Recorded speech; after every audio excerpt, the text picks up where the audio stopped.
Good morning to everyone. बेटा exercise 12.3 जो है उसका क्वेश्चन नंबर 4 हम देखेंगे। एक्सरसाइज 12.3 में क्वेश्चन नंबर 4 देखो बेटा, स्टेटमेंट क्या है उसकी। आपको एक सर्कल दे रखा है और उसके सेंटर से आपको एक सर्कल दिया गया है बेटा, उसके सेंटर से एक इक्विलेटरल ट्राइंगल बनाई गई है। ये इक्विलेटरल ट्राइंगल क्रिएट गई है।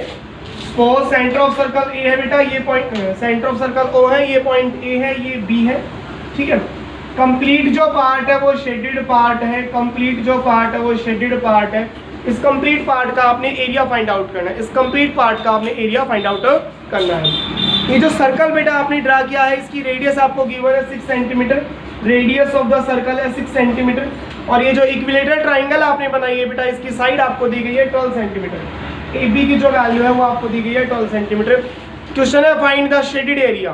तो इस कंप्लीट फिगर में आप शेडेड एरिया कैसे निकालेंगे बेटा?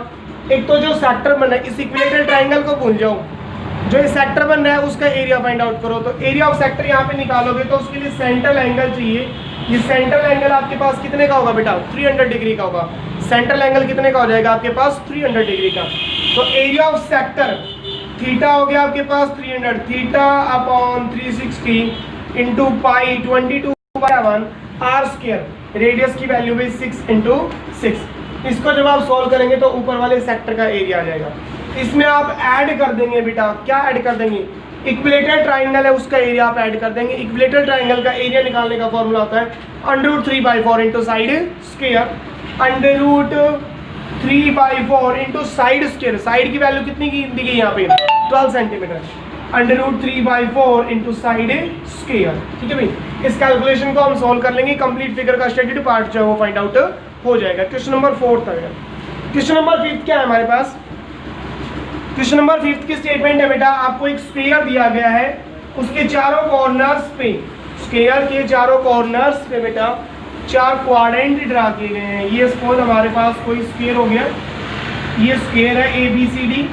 इसके चारों कॉर्नर्स पे 4 क्वाड्रेंट्स काटे गए हैं बेटा, और बीच में एक सर्कल लिया गया है। और इनके अलावा जो रिमेनिंग पार्ट है that is the shaded part.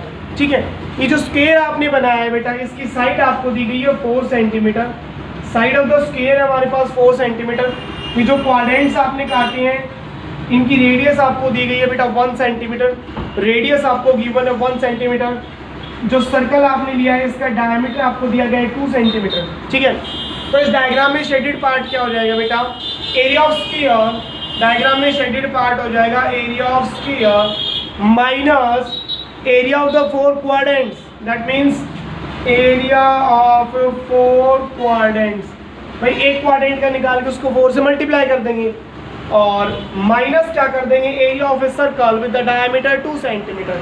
Minus कर देंगे हम एरिया ऑफ सर्कल। ठीक है, तो एरिया ऑफ स्क्वायर, स्क्वायर की साइड है 4 सेंटीमीटर, तो एरिया ऑफ स्क्वायर हमारे पास क्या हो जाएगा? 4 square minus area of quadrant. भाई क्वाड्रेंट का एरिया होता है 1/4 पाई 22/7 आर स्क्वायर। भाई 1 का स्क्वायर क्या होगा? 1। ये तो एक क्वाड्रेंट का एरिया होगा। कितने क्वाड्रेंट का चाहिए? 4 क्वाड्रेंट्स का। तो इनटू में क्या हो जाएगा?